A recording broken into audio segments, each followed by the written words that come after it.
Um, it's so funny. I've been talking about hood wellness. I wrote this book, and I should be like thoroughly prepared for people to ask me about my self care hygiene. You're like, ain't nothing. I had some Captain Crunch late this morning. I was like gossiping on the phone with my mom.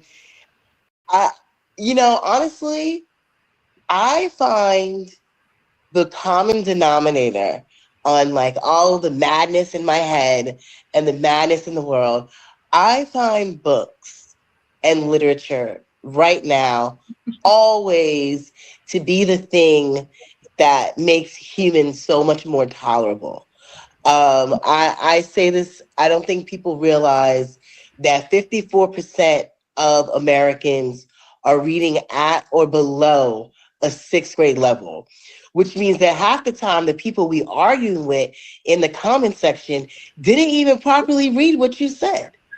So you know what I mean? And I don't even mean, so I look at my work, I look at my piece of all these things, and literature is always anchored in that. So even now in these times, you're more likely to get reviews of what I'm reading instead of even like what I'm writing.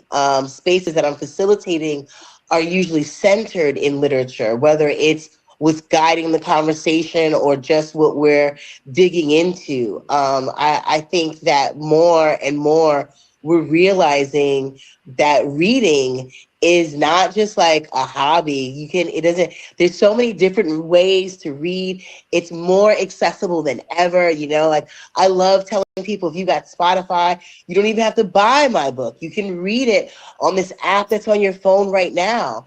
I think that on a personal level, obviously reading arouses me, but I've also seen how transformative it is to spaces that you introduce it and people that find new literature. And so I don't see how we're all not just going ape shit over books right now. I don't get it. I just don't understand.